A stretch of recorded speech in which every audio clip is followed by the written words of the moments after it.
हाँ जी, तो hello everyone, आप देख रहे हो D23 का session number 2 only on the champion eagle. और आज के इस लेक्चर में हम कंटिन्यू करने वाले हैं फ़िज़िक्स को। फ़िज़िक्स में हमारा कूलम्ब्स लॉ चल रहा था, ऑलमोस्ट कंप्लीट हो गया। हमने PYQs भी प्रैक्टिस कर लिए और कॉन्सेप्ट भी समझ लिया, कूलम्ब्स लॉ का वेक्टर फॉर्म भी कर लिया हमने। साथ ही साथ पोजीशन वेक्टर फॉर्म अगर आप करना चाहते हो तो मुझे कमेंट्स में ज़रूर बताना। अगर आपके स्कूल के लिए आपको रिक्वायर्ड है तो हम वो भी कर लेंगे, नहीं तो नॉर्मली हमें वेक्टर फॉर्म की ही ज़रूरत होती है एंड वो भी ज़्यादातर नहीं ही ज़रूरत पड़ती। एंड इसके बाद आज हम कूलम्ब्स लॉ को फिनिश कर देंगे। कूलम्ब्स लॉ के कुछ क्वेश्चंस PYQs में ऐसे थे जिनमें SHM यूज़ होता है, तो हम SHM वाले क्वेश्चंस को आज कवर करेंगे। इससे पहले हम क्या करेंगे, इक्विलिब्रियम को समझेंगे। क्या इक्विलिब्रियम?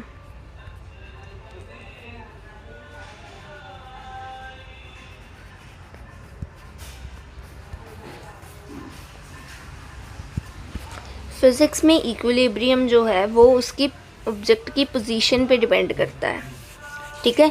जैसे केमिस्ट्री में किस पे डिपेंड कर रहा होता है इक्विलिब्रियम, केमिकल रिएक्शन पे, फॉरवर्ड प्रोसेस है या बैकवर्ड है वहाँ पे डिपेंड कर रहा होता है इक्विलिब्रियम। यहाँ पे पोजीशन ऑफ द ऑब्जेक्ट पे डिपेंड करता है। सबसे पहली बात तो किस पे डिपेंड करता है, पोजीशन पे।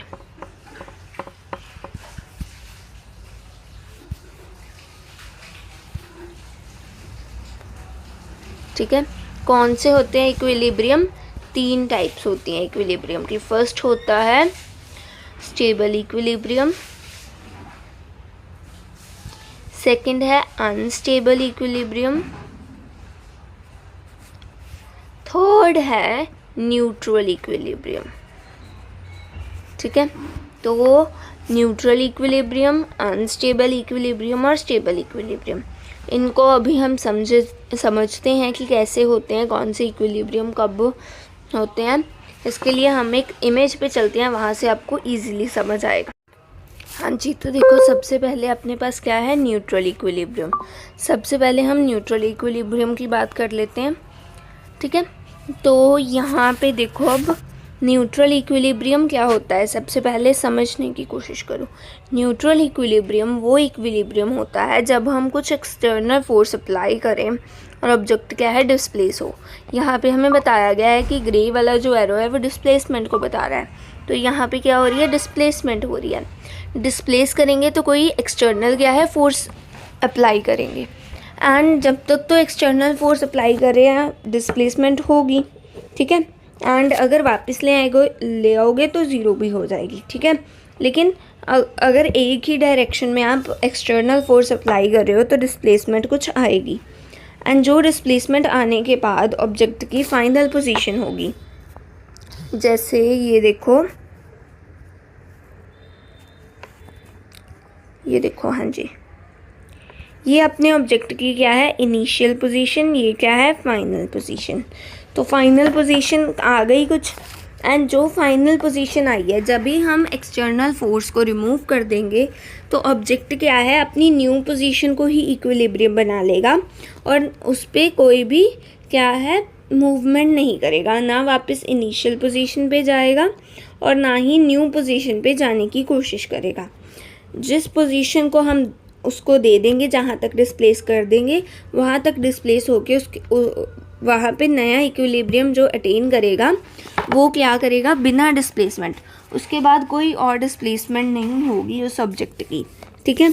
तो अपनी न्यू पोजीशन पे ही क्या है, ऑब्जेक्ट स्टे करता है, stage at its new position. यहाँ तक बात क्लियर है?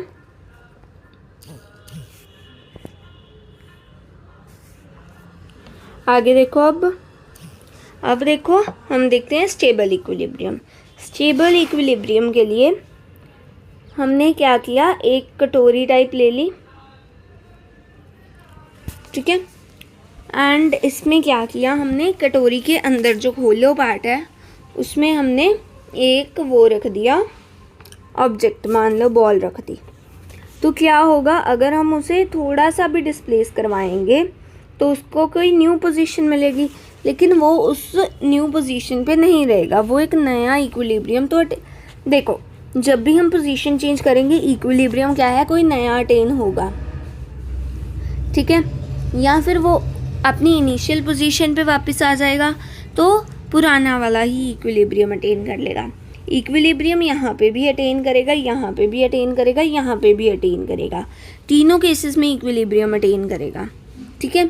जब हम एक्सटर्नल फोर्स अप्लाई करवा के डिस्प्लेसमेंट करवाएंगे तो उसके बाद जब हम फोर्स को रिमूव कर देंगे तो रीस्टोरिंग फोर्स लगेगा और क्या है, इक्विलिब्रियम नया अटेन होगा। अगर हमने इनिशियल पोजीशन पे जाना है तो रीस्टोरिंग फोर्स ही नया इक्विलिब्रियम पुराने वाली पोजीशन पे लेके जाएगा और इक्विलिब्रियम अटेन करवाएगा। यहाँ पे ग्रेविटी क्या है, उसे नीचे पुल कर रही है तो यहाँ पे कुछ नया इक्विलिब्रियम आएगा और यहाँ पे कोई भी फोर्स एक्ट नहीं कर रहा क्योंकि ग्रेविटी भी नीचे एक्ट कर रही है, रीस्टोरिंग फोर्स भी एक्ट नहीं करेगा। इसीलिए क्या है, जिस पोजीशन पे हम रख देंगे एक्सटर्नल फोर्स अप्लाई करके ऑब्जेक्ट वहीं पे पड़ा रहेगा। मुझे लग रहा है आपको अभी भी नहीं समझ आया, ठीक है। तो एक बार लास्ट टाइम हम दोबारा देखते हैं, एक बार देखो अब क्या कह रही हूँ मैं कह रही हूँ कि जब हम एक्सटर्नल फोर्स अप्लाई करते हैं तो ऑब्जेक्ट की क्या है, पोजीशन चेंज हो जाती है, पोजीशन चेंज होएगी। जब पोजीशन चेंज होएगी तो ऑब्जेक्ट क्या है, एक इक्विलिब्रियम को तो हमेशा अटेन करना है ना। तो इक्विलिब्रियम को जब अटेन करना होगा तो वो कैसे कर सकता है, या तो एक नई जगह पे चला जाए या फिर अपनी इनिशियल पोजीशन पे वापस आ जाए। यही दो केसेस हो सकते हैं। तीसरा केस क्या होगा कि जहाँ पे हमने रख दिया वहीं पे रह लेगा, ठीक है। एक केस हो जाएगा कि जहाँ पे हमने रख दिया एक्सटर्नल फोर्स अप्लाई करके वहाँ से मूव नहीं करेगा, उसी को ही अपना नया इक्विलिब्रियम बना लेगा, ना ही कोई रीस्टोरिंग फोर्स लगेगी जो उसे उसकी इनिशियल पोजीशन पे वापस लेके जाएगी, और ना ही कोई ग्रेविटेशनल पुल लगेगा जो उसे एक नई किसी और पोजीशन पे लेके जाएगा। नहीं होगा क्योंकि ग्रेविटेशनल पुल तो नीचे की तरफ लग रहा है और नीचे की तरफ क्या होगा, फिर अंदर थोड़ी ना चले जाएगा अर्थ के। तो क्या है, न्यूट्रल इक्विलिब्रियम। समझ आई आपको बात? जब हम फोर्स एक्सटर्नली अप्लाई करेंगे पोजीशन क्या होगी, चेंज हो जाएगी। पोजीशन जब क्या होगी, चेंज होगी, तो ऑब्जेक्ट क्या चाहेगा, इक्विलिब्रियम को अटेन करना। इक्विलिब्रियम के लिए अब हमारे पास तीन केसेस बन जाते हैं। एक केस तो ये बन जाता है कि जहाँ पे एक्सटर्नल फोर्स अप्लाई किया, जहाँ तक किया वो नहीं, उसी पोजीशन पे रह जाएगा ऑब्जेक्ट। दूसरा केस बनता है स्टेबल इक्विलिब्रियम में कि अगर हमने नई पोजीशन दे भी दी फोर्स अप्लाई करने के बाद, जब भी हम फोर्स को रिमूव कर देंगे रीस्टोरिंग फोर्स आएगा और उसे उसकी इनिशियल पोजीशन, ओरिजिनल पोजीशन पे वापस ले जाएगा, ठीक है। यहाँ पे देखो अब थोड़ी सी डिस्प्लेसमेंट करवाई इनिशियल पोजीशन से फाइनल पोजीशन तक, और जब हमने एक्सटर्नल फोर्स रिमूव कर दिया तो क्या है, इक्विलिब्रियम तो अटेन करना ही है ना ऑब्जेक्ट ने। यहाँ पे उसे इक्विलिब्रियम नहीं मिल रहा क्योंकि उसकी पोजीशन यहाँ पे स्टेबल नहीं है, तो यहाँ पे क्या है, इनिशियल पोजीशन पे वापस आ जाएगा। तो जब इनिशियल पोजीशन पे ऑब्जेक्ट डिस्प्लेस होने के बाद वापस आ जाता है तो उसे हम क्या कहते हैं, स्टेबल इक्विलिब्रियम। न्यूट्रल इक्विलिब्रियम क्या था, जब हमने डिस्प्लेसमेंट करवाई और जब हमने एक्सटर्नल फोर्स रिमूव किया, जहाँ पे नई पोजीशन दे दी ऑब्जेक्ट को वहीं पे रहेगा ऑब्जेक्ट, ठीक है। यहाँ पे अब stage in the new position लिखा है तो उन्होंने नई पोजीशन को भी यही मान लिया, ठीक है। मतलब कि मूव करवाया, यहाँ तक लेके गए और इसे थोड़ा सा इधर ले आए और आपको सेंटर में शो कर दिया। तो इसीलिए न्यू पोजीशन कहाँ पे है, यहाँ पे। आप ऐसे करो चाहे कि आप इसे देखो ही मत,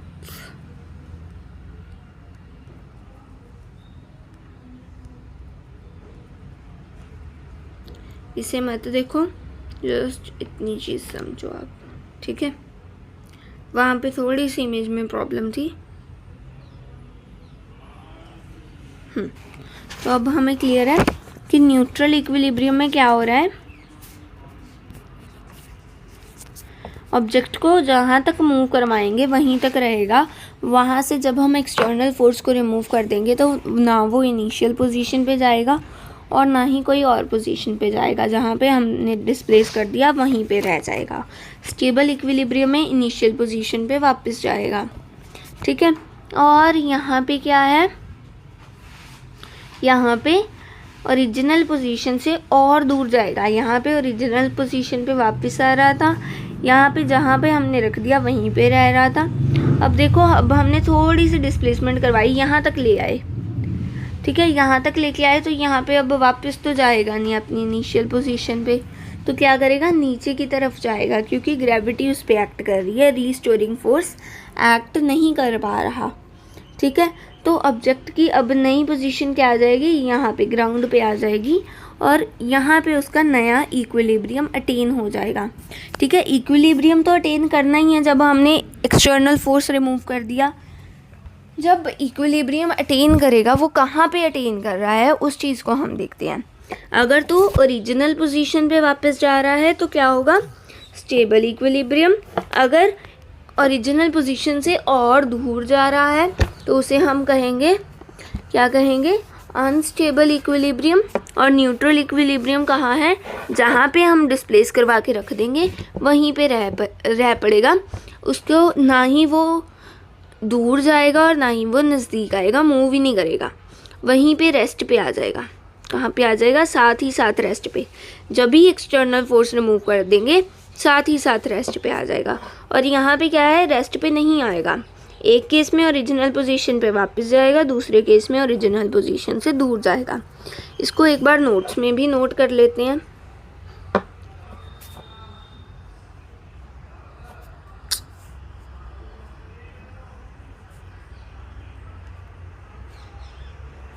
चलो, हाँ जी। और ये इमेज मैं एक बार आपको शो कर देती हूँ। आपने अगर स्क्रीनशॉट लेना है तो आप ले सकते हो, एक सेकंड बस।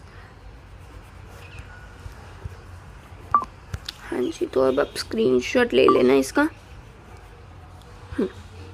मैं भी सेव कर लेती हूँ, आपको यहाँ पे शो कर दूँगी या फिर इसका लिंक डाल दूँगी, आप वहाँ से डाउनलोड कर लेना, ठीक है।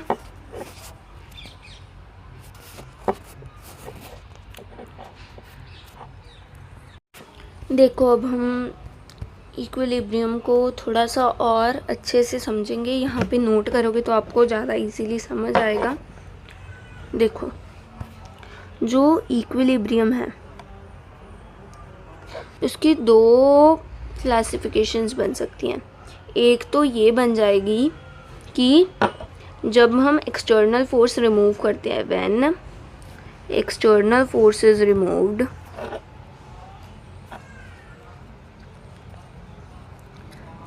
साथ ही साथ ऑब्जेक्ट रिमेन्स एट रेस्ट, ठीक है। ऑब्जेक्ट मूव नहीं करता, रिमेन्स एट रेस्ट, ठीक है। यहाँ तक बात आपको क्लियर है। आगे देखो, सेकंड क्लासिफिकेशन ये बनेगी कि when external force is removed,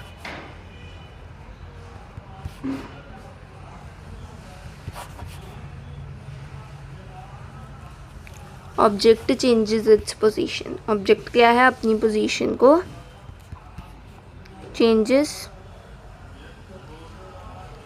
it's new position. जो हमने एक नई पोजीशन दी है वहाँ पे नहीं रहता, किसी और नई पोजीशन पे चला जाता है। वो चाहे अब इनिशियल वाली ओरिजिनल पोजीशन हो या फिर ओरिजिनल पोजीशन से दूर हो, object changes it's new position. जो हमने एक्सटर्नल फोर्स के थ्रू प्रोवाइड किया है, ठीक है। न्यू पोजीशन कौन सी है, जो हमने जब एक्सटर्नल फोर्स लगा रहे थे कहाँ तक डिस्प्लेस किया, वो क्या है, ऑब्जेक्ट की न्यू पोजीशन है। वहाँ से मूव कर जाएगा। और यहाँ पे क्या है, एट रेस्ट। रेस्ट पे कहाँ पे रहेगा, एट न्यू पोजीशन, जहाँ तक हमने डिस्प्लेस करवाया। अब आपने पढ़ा है, आप मुझे बताओ इसमें क्या आएगा। इसमें आएगा न्यूट्रल इक्विलिब्रियम। कौन सा इक्विलिब्रियम आएगा, न्यूट्रल इक्विलिब्रियम। जब भी हम एक्सटर्नल फोर्स रिमूव कर देंगे और एक नई पोजीशन जो ऑब्जेक्ट को मिलेगी, ऑब्जेक्ट वहीं पे रहेगा, रेस्ट पे रहेगा, अपनी उस पोजीशन को चेंज नहीं करेगा, ना ही इनिशियल पोजीशन पे वापस जाएगा और ना ही इनिशियल पोजीशन से दूर जाएगा। ठीक है, तो न्यूट्रल इक्विलिब्रियम कहते हैं इसे हम। ये कहाँ पे आ रहा है? इस तरीके से आ रहा है, और यहाँ पे ऑब्जेक्ट है, ऑब्जेक्ट की नई पोजीशन यहाँ पे है, तो यहीं पे रहेगा। ठीक है, और सेकंड जो हमने बात की है, इसमें आगे दो आ रहे हैं टाइप्स, स्टेबल इक्विलिब्रियम और सेकंड आ रहा है अनस्टेबल इक्विलिब्रियम। स्टेबल इक्विलिब्रियम में देखो, अगर कुछ इस तरीके से ले लें हम, और यहाँ पे इनिशियल पोजीशन थी ऑब्जेक्ट की, हमने डिस्प्लेस करवाया, यहाँ तक ले गए, लेकिन जब एक्सटर्नल फोर्स रिमूव कर देंगे, साथ ही साथ क्या लगेगा? एक रीस्टोरिंग फोर्स लगेगा। क्या लगेगा? Restoring force. और क्या है? ऑब्जेक्ट अपनी इनिशियल पोजीशन पे ही वापस आ जाएगा। इसमें क्या है? कम्स बैक टू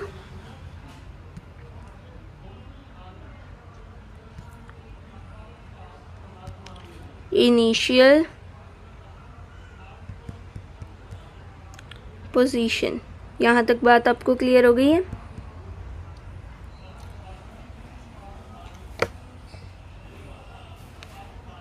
इसके बाद देखो, एंड यहाँ पे हमने बात की अनस्टेबल इक्विलिब्रियम की, मतलब कि इस तरीके से।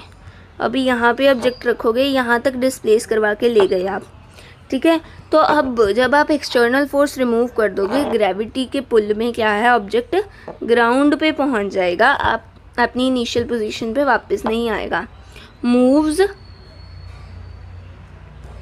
फर्दर अवे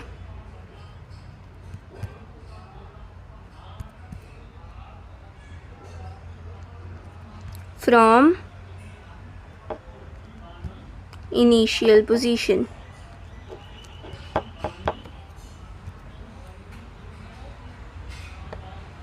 यहाँ तक बात आपको क्या हो गई है? क्लियर हो गई है।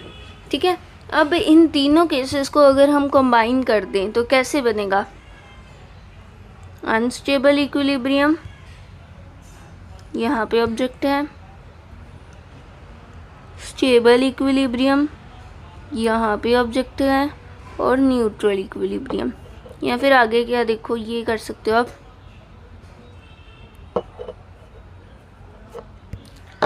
यहाँ पे है अनस्टेबल इक्विलिब्रियम। ठीक है, और ग्राउंड पे आ जाएगा ऑब्जेक्ट। जब ग्राउंड से हम डिस्प्लेस करवाएंगे, जहाँ पे रहेगा वहीं पे रहेगा जब हम एक्सटर्नल फोर्स रिमूव कर देंगे। और यहाँ पे क्या आ गया? अब स्टेबल इक्विलिब्रियम। ये एक इनिशियल पोजीशन है, ऊपर लेके जाओगे तो वापस क्या है? इनिशियल पोजीशन पे ही आ जाएगा। कुछ इस तरीके से बनेगा, देखो आप। ठीक है, तो आई होप अब आपको इक्विलिब्रियम वाला सारा कंसेप्ट क्या है? क्लियर हो गया है। तो इक्विलिब्रियम आपको अब चार्जेस में भी देखना पड़ेगा कि चार्ज को अगर हम मूव कर दें तो चार्ज का कौन सा इक्विलिब्रियम है। ठीक है,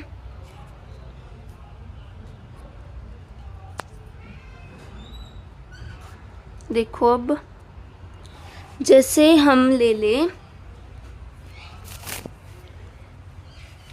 दो पॉजिटिव चार्जेस ले लें, और यहाँ पे भी एक क्या रख दें? पॉजिटिव चार्ज रख दें, Q। ठीक है, और हम कुछ मूव करवाएंगे तो आपको पता है कोई नई पोजीशन पे जाएगा। प्लेन सरफेस है तो यहीं पे ही रहेगा, बट यहाँ पे इलेक्ट्रोस्टैटिक फोर्स तो एक्सटर्नली अभी भी लग रहा है ना। तो देखो अब डिस्टेंस क्या हो गया? कम हो गया। डिस्टेंस कम होगा तो ये वाला इलेक्ट्रोस्टैटिक फोर्स जो रिपल्सिव है वो ज़्यादा हो जाएगा, और ये वाला जो रिपल्सिव फोर्स है वो कम हो जाएगा। मतलब कि E1 is greater than E2।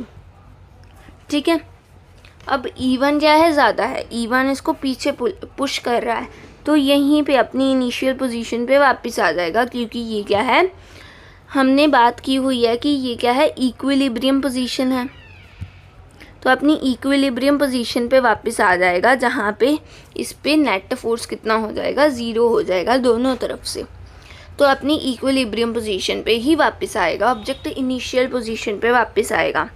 तो इसे हम क्या कहेंगे, स्टेबल इक्विलिब्रियम। क्या कहेंगे, स्टेबल इक्विलिब्रियम। यहाँ तक बात क्लियर है। और यहीं पे अगर 2 पॉजिटिव चार्जेस ले लें और उनके बीच एक नेगेटिव चार्ज ले लें,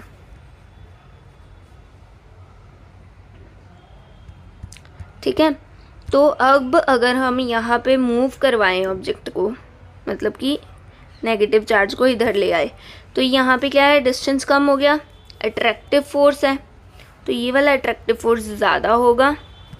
और इधर क्या है, डिस्टेंस कम हो गया है, अट्रैक्टिव इधर भी होगा लेकिन इधर वाला क्या हो जाएगा, कम हो जाएगा। E1 will be greater than E2। अब E1 ग्रेटर देन E2 है और यहाँ पे क्या है, अट्रैक्टिव है। ऊपर भी देखो E1 ग्रेटर देन E2 था, लेकिन क्या था, रिपल्सिव था, इसीलिए अपनी इनिशियल इक्विलिब्रियम पोजीशन पे वापस चला गया ऑब्जेक्ट। लेकिन यहाँ पे अट्रैक्टिव है, तो यहाँ पे क्या हो जाएगा, Q चार्ज यहाँ पे आ जाएगा, यहाँ से भी चला गया, यहाँ से भी चला गया। तो ये चीज़ हो रही है, ठीक है। यहाँ पे अपनी इनिशियल पोजीशन से हमने तो यहाँ पे रखा था, यहाँ से और दूर चला गया, मतलब कि ये किसकी एग्जांपल है, अनस्टेबल इक्विलिब्रियम की। क्या है, अनस्टेबल इक्विलिब्रियम। यहाँ तक बात आपको क्लियर हो गई। 2 केसेस पढ़े हैं हमने अभी तक।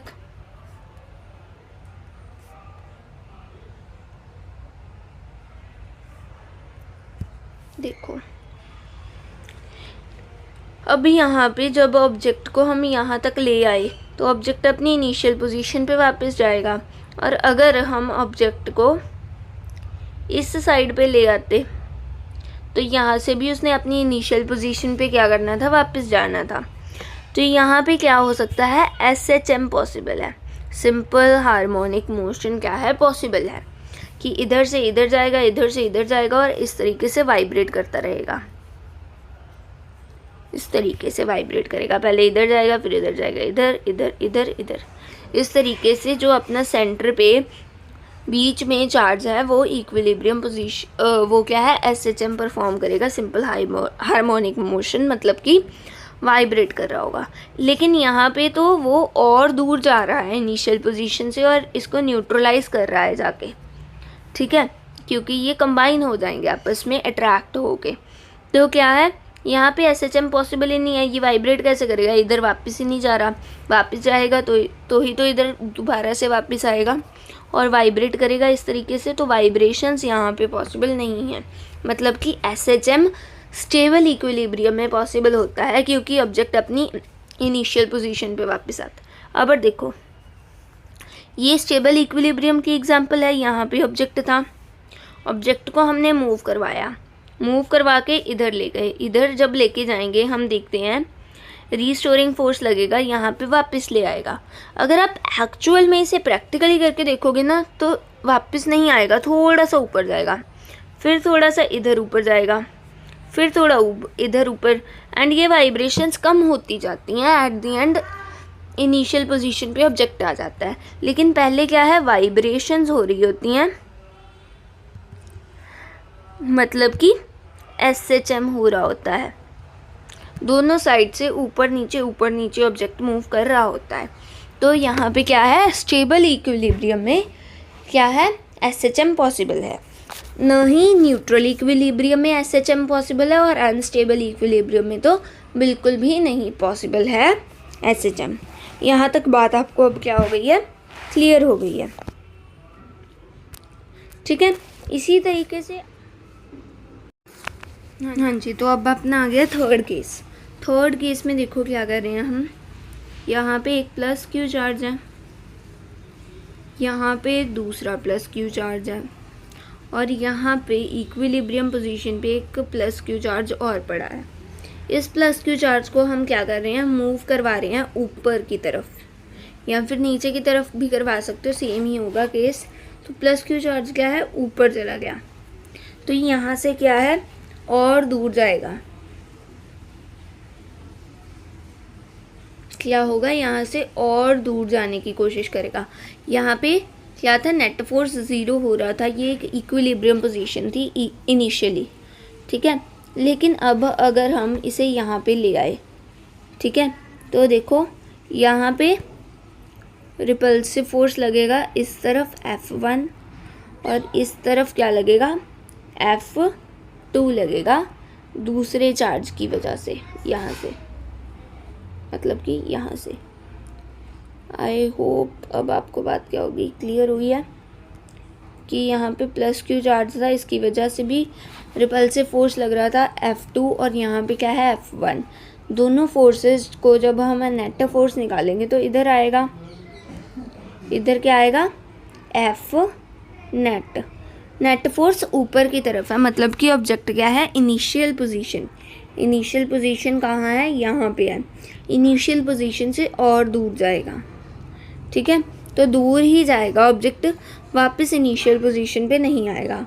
और अगर आप इसी को ही इस तरीके से कर लो, देखो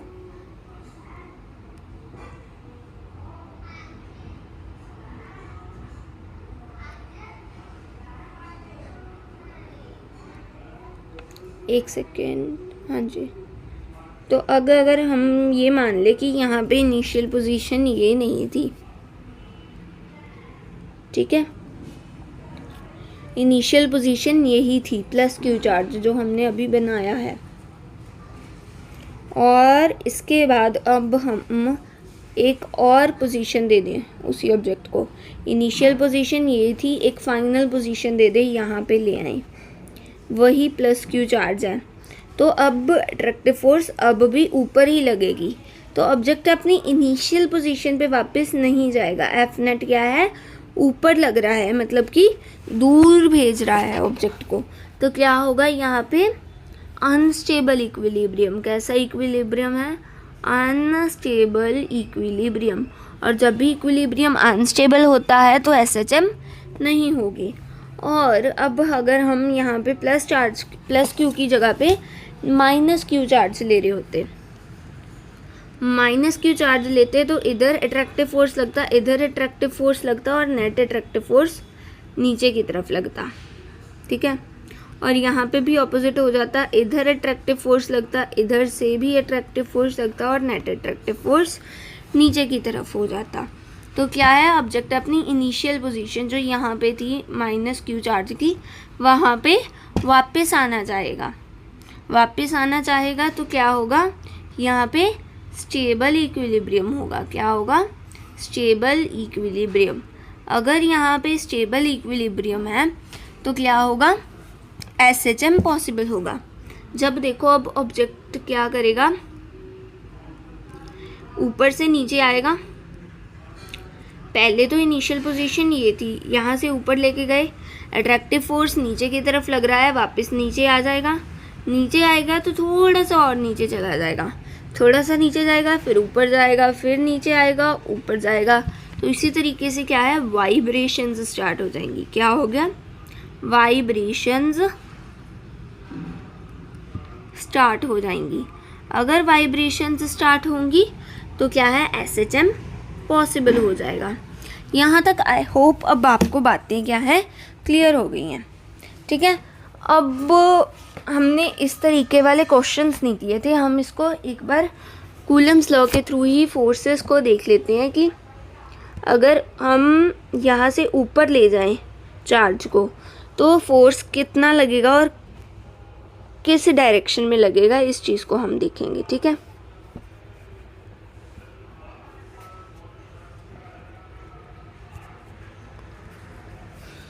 हाँ जी, तो अब देखो, मान लो हम दो क्या ले रहे हैं, प्लस Q चार्जेस ले रहे हैं जो कुछ डिस्टेंस पे हैं। ये एक प्लस Q चार्ज है, ये दूसरा प्लस Q चार्ज है, और दोनों के बीच डिस्टेंस हम ले रहे हैं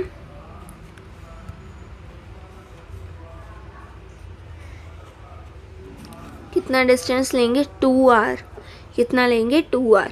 तो यहाँ पे अगर मिड पॉइंट है तो यहाँ तक कितना डिस्टेंस हो जाएगा, r डिस्टेंस। कितना हो जाएगा, r, ठीक है। और इसी मिड पॉइंट पे जो एक लाइन अगर हम ड्रॉ कर लें तो इसी मिड पॉइंट पे अगर हम ऊपर जा रहे हैं थोड़ा सा तो यहाँ पे, ठीक है, यहाँ पे कुछ चार्ज लेंगे। मान लो एक बार पॉजिटिव ले लेते हैं। पॉजिटिव चार्ज लोगे तो क्या होगा, रिपल्शंस होंगी। यहाँ से ये क्या करेगा, रिपेल करेगा। इसे हम F1 कह लेते हैं। F1 किसके इक्वल आ जाएगा, K capital Q small q upon में क्या आ जाएगा, डिस्टेंस का स्क्वायर। अब देखो यहाँ पे डिस्टेंस कितना है, r है, ये डिस्टेंस r है। और यहाँ से लेट कर लेते हैं हम कि हम लेट कर लेंगे कि यहाँ पे क्या है, इतना डिस्टेंस क्या है, a डिस्टेंस है, ठीक है। यहाँ पे r है, यहाँ पे a, और एंगल कितना बन रहा है, 90 डिग्रीज का। तो क्या आ जाएगा, a square plus r square का होल रूट। देखो क्या आ गया अपने पास, होल रूट आ गया, a square plus r square का होल रूट। तो ये अपना डिस्टेंस आ गया दोनों चार्जेस के बीच। अगर a square plus r square का होल रूट का स्क्वायर करेंगे तो a square plus r square आ जाएगा, a square plus r square. यहाँ तक बात आपको क्लियर हो गई। इसी तरीके से इधर भी सेम डिस्टेंस होगा और इधर फोर्स आएगा repulsive. F2 will be equals to K capital Q small q upon में a square plus r square. ठीक है, यहाँ तक बात क्लियर है। यहाँ तक अगर आपको बात क्लियर है तो आगे देखो, यहाँ से अब हम एक हॉरिजॉन्टल लाइन ड्रॉ कर लेते हैं। हॉरिजॉन्टल लाइन ड्रॉ करेंगे, यहाँ पे हम मान रहे हैं एंगल क्या है, थीटा। यहाँ पे कितना एंगल हो जाएगा, फिर थीटा हो जाएगा। क्लियर है। यहाँ से यहाँ तक वाली लाइन को अगर आप ज्वाइन करोगे तो यहाँ पे भी एंगल हम मान रहे हैं थीटा ही बनेगा, क्योंकि ये 90 है। यहाँ पे इक्वल एंगल बनेगा, यहाँ पे भी थीटा थीटा एंगल बनेगा। तो इधर भी क्या आ गया, थीटा आ गया। ठीक है। और F2 के अगर हम कंपोनेंट्स लेंगे तो इधर क्या आ जाएगा, F2 cos थीटा, और यहाँ पे क्या आ जाएगा, F1 cos थीटा। क्लियर। और ऊपर क्या आ जाएगा, ऊपर आ जाएगा F1 sin theta plus F2 sin theta.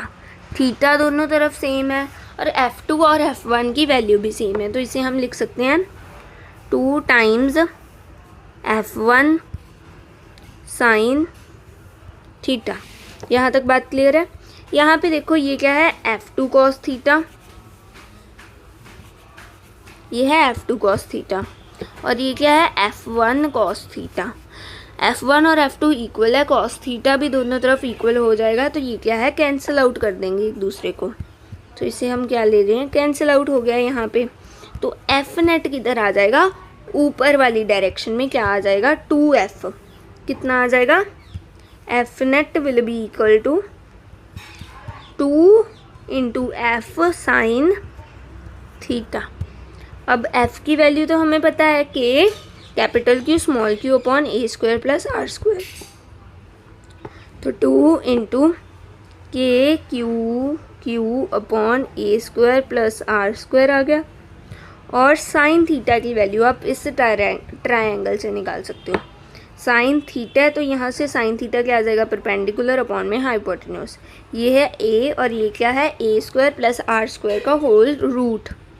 ठीक है। तो यहाँ पे अगर वैल्यू पुट करोगे तो साइन थीटा की वैल्यू आ जाएगी a अपॉन में a square plus r square की होल की पावर हाफ।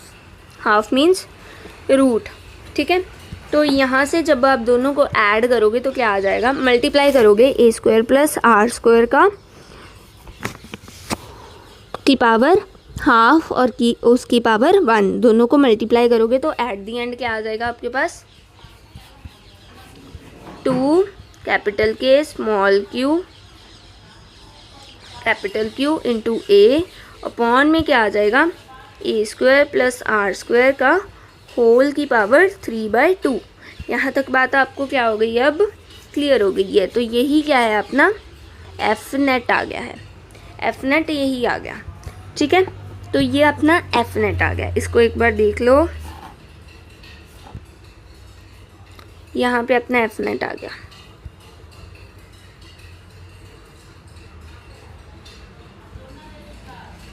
देखो एक बार इसे हम सारा रिवाइज कर लेते हैं। यहाँ पे हमने r डिस्टेंस लिया, टोटल डिस्टेंस हमने 2r लिया था दो चार्जेस के बीच में। एक प्लस क्यू चार्ज हमने कुछ डिस्टेंस पे रखा मिड पॉइंट के ऊपर, ठीक है। तो यहाँ से एफ नेट अपना आ गया कि 2k capital Q small q upon a square plus are square whole की पावर 3/2 इंटू ए, ठीक है। तो यहाँ पे देखो फोर्स क्या था, रिपल्सिव था, क्योंकि दोनों क्या थे, पॉजिटिव चार्जेस थे। यहाँ पे भी दोनों पॉजिटिव चार्जेस, तो रिपल्सिव फोर्स इक्वल एंड क्या इक्वल होंगे, और एंगल इधर भी थीटा इधर भी थीटा। तो F2 cos थीटा और F1 cos थीटा क्या है, एक दूसरे को कैंसिल आउट कर रहे हैं क्योंकि इक्वल एंड ऑपोजिट डायरेक्शंस में है, ठीक है। F नेट क्या बच जाएगा, 2F1 sin थीटा बच जाएगा। F की वैल्यू हमें पता है K capital Q small q upon में A square plus R square, और साइन थीटा की वैल्यू हमने इस ट्रायंगल से फाइंड आउट की है। यहाँ से फाइंड आउट करोगे तो आपको साइन थीटा की वैल्यू मिल गई एंड एट द एंड अपना आंसर आ गया एफ नेट, ठीक है। और इसी को ही अगर आप यहाँ पे देखो, यहाँ पे एक प्लस क्यू चार्ज लो, यहाँ पे दूसरा प्लस क्यू चार्ज लो, लेकिन यहाँ पे क्या लोगे, नेगेटिव क्यू। नेगेटिव क्यू इधर क्या है, F1 आ जाएगा और इधर F2 आ जाएगा। F1 और F2 क्या होंगे, इक्वल होंगे। और यहाँ पे क्या आ जाएगा, सारा कुछ सेम होगा। यहाँ पे थीटा एंगल, यहाँ पे भी थीटा एंगल आ जाएगा। और फिर से क्या है, F1 cos थीटा और F2 cos थीटा क्या है, कैंसिल आउट कर देंगे एक दूसरे को, और अपने पास F2F sin थीटा बच जाएगा नेट चार्ज, नेट फोर्स। और जो नेट फोर्स आएगा वो कहाँ पे होगा, अब इस बार नीचे डायरेक्शन में। ये क्या था, पॉजिटिव वाई एक्सिस में था, और यहाँ पे क्या है, F net negative Y axis में है। कहाँ पे है, नेगेटिव वाई एक्सिस में, ठीक है। अगर ये नेगेटिव वाई एक्सिस में है तो ये क्या है, अट्रैक्टिव फोर्स है, इसीलिए ये नीचे की तरफ एक्ट कर रहा है। ये रिपल्सिव फोर्स था, इसीलिए ये क्या था, ऊपर की तरफ एक्ट कर रहा था। यहाँ तक बात हमें क्लियर है। अब यहाँ पे हमने अभी बात की है, जस्ट अभी, मतलब जब हम इक्विलिब्रियम की बात कर रहे थे, क्या बात की थी कि यहाँ पे नीचे की तरफ फोर्स लग रहा है, तो ये यहाँ पे वापस आना चाहेगा, यहाँ पे वापस आएगा, और यहाँ से क्या है, और नीचे चला जाएगा, फिर ऊपर जाएगा, नीचे जाएगा। तो यहाँ पे स्टेबल इक्विलिब्रियम फॉर्म हो रहा है, स्टेबल इक्विलिब्रियम। और साथ ही साथ क्या है, स्टेबल इक्विलिब्रियम है तो SHM भी क्या है, पॉसिबल होगा। क्या है, SHM पॉसिबल होगा, ठीक है। यहाँ तक बात आपको क्लियर हो गई। अब हम इसी की ही बात करते हैं और SHM में टाइम पीरियड निकालेंगे, ठीक है। टाइम पीरियड को हम कैलकुलेट करेंगे।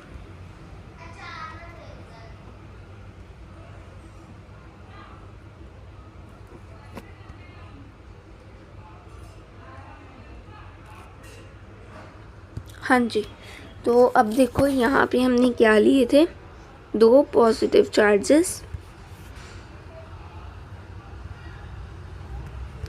और यहाँ पे हमने एक लिया नेगेटिव चार्ज, और यहाँ पे अपना एफ नेट क्या आ गया, इधर नीचे की तरफ नेगेटिव वाई एक्सिस में क्या आएगा, 2F sin थीटा, ठीक है। 2F sin थीटा अब किसके इक्वल होगा, ये इक्वल होगा 2K capital Q small q into A upon में A square plus R square की होल की पावर क्या है, 3/2। यहाँ तक बात हमें क्लियर हो गई। अब देखो SHM के लिए कंडीशन क्या होती है, एक कंडीशन आपको पता होनी चाहिए SHM के लिए। पहले तो ये देखो हम क्या ले रहे हैं, इसको R ले रहे हैं, यहाँ तक मिड पॉइंट तक डिस्टेंस जो है कुछ यहाँ तक, इसे हम R ले रहे हैं, और यहाँ से यहाँ तक का डिस्टेंस को हम क्या ले रहे हैं, A ले रहे हैं। अगर A बहुत छोटा होगा, यहाँ पे होगा, मान लो यहाँ पे भी नहीं होगा, वैसे तो R के कंपैरिजन में ना बहुत छोटा होना चाहिए A डिस्टेंस, मतलब कि जो नेगेटिव Q चार्ज है वो इस पोजीशन पे है। साथ ही साथ नीचे आएगा फिर ऊपर जाएगा। मतलब जितना छोटा ए होगा ना उतना क्या है अपना SHM होने की कंडीशन क्या है ज़्यादा सेटिस्फाई हो रही होगी। ठीक है, मतलब कि ए जो डिस्टेंस है वो बहुत कम होना चाहिए। यहाँ तक बात आपको क्लियर है?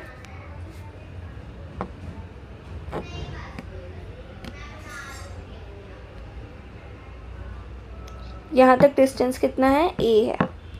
यहाँ तक बात आपको क्लियर हो गई। अब देखो जो एफ नेट आया है वो किसके इक्वल लिख सकते हैं हम? Force into mass into acceleration के इक्वल लिख सकते हैं। किसके इक्वल लिख सकते हैं? मास इंटू एक्सेलरेशन के इक्वल लिख सकते हैं। ठीक है, तो मास इंटू एक्सेलरेशन लिख रहे हैं। अब यहाँ से ए मत कट कर देना। यहाँ पे जो ए है वो क्या है? एक्सेलरेशन है। और यहाँ पे जो ए है वो क्या है? डिस्प्लेसमेंट शो कर रहा है कि ऑब्जेक्ट यहाँ से यहाँ तक आएगा। ठीक है, तो ए क्या है? डिस्प्लेसमेंट है यहाँ पे। तो हम यहाँ से एक्सेलरेशन की वैल्यू निकाल सकते हैं।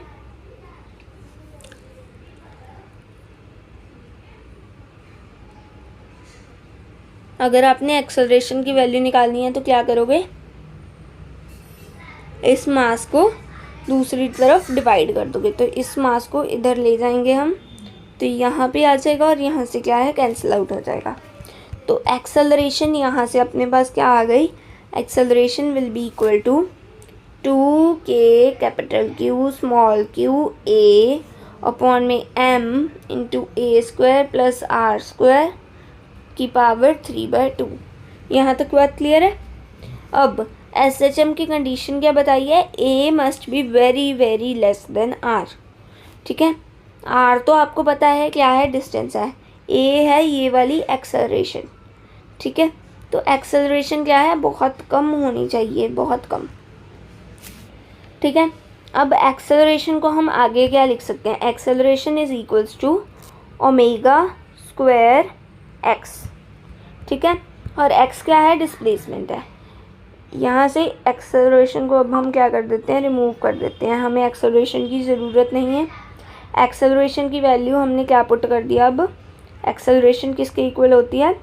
ओमेगा स्क्वायर एक्स के। एक्स यहाँ पे क्या है? डिस्प्लेसमेंट है। क्या है? डिस्प्लेसमेंट है। तो यहाँ से एक्स कैंसिल आउट और यहाँ पे डिस्प्लेसमेंट क्या है? ए है। क्या है? डिस्प्लेसमेंट ए है। एक्स डिस्प्लेसमेंट नहीं है, ए डिस्प्लेसमेंट है। यहाँ तक बात आपको क्लियर हो गई? ठीक है, तो ओमेगा स्क्वायर की वैल्यू आ गई। अब यहाँ पे अपनी कंडीशन ऑफ SHM यूज़ होगी। कंडीशन ऑफ SHM क्या कह रही थी कि जो ये परपेंडिकुलर डिस्टेंस है ए वो इस r डिस्टेंस से बहुत कम होना चाहिए। परपेंडिकुलर डिस्टेंस ए r डिस्टेंस से बहुत कम होना चाहिए। तो अगर बहुत कम है तो A square plus are square approximately किसके इक्वल हो जाएगा?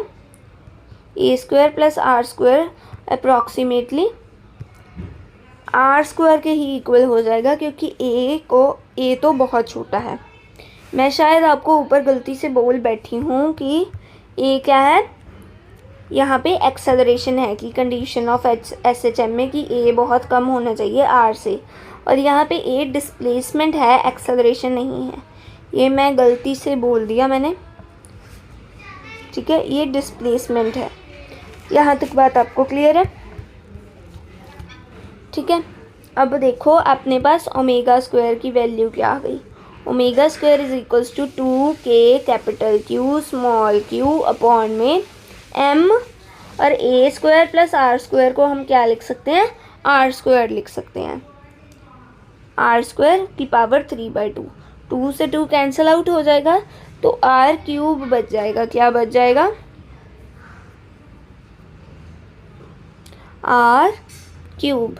तो ये अपनी किसकी वैल्यू आ गई है? ओमेगा स्क्वायर की।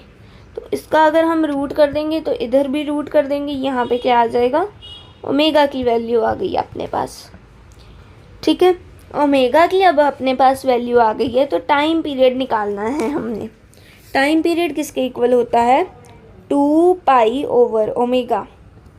ठीक है, तो ओमेगा का रेसिप्रोकल हो जाएगा 2 पाई, और यहाँ पे क्या आ जाएगा mr³ अपॉन में 2 कैपिटल के small q and capital Q।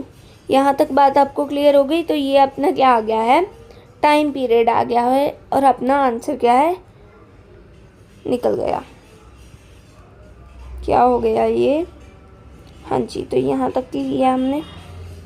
देखो सबसे पहले तो हमारे पास यहाँ पे प्लस Q चार्ज था जिसका परपेंडिकुलर डिस्टेंस था A। परपेंडिकुलर डिस्टेंस कितना था, A था यहाँ से, और दोनों चार्जेस के बीच में टोटल डिस्टेंस कितना था, दोनों पॉजिटिव कैपिटल Q चार्जेस में डिस्टेंस था 2r। 2r डिस्टेंस था, तो हाफ कितना हो जाएगा r। ठीक है, तो यहाँ पे अब हमारे पास SHM पॉसिबल है। क्या पॉसिबल है, SHM।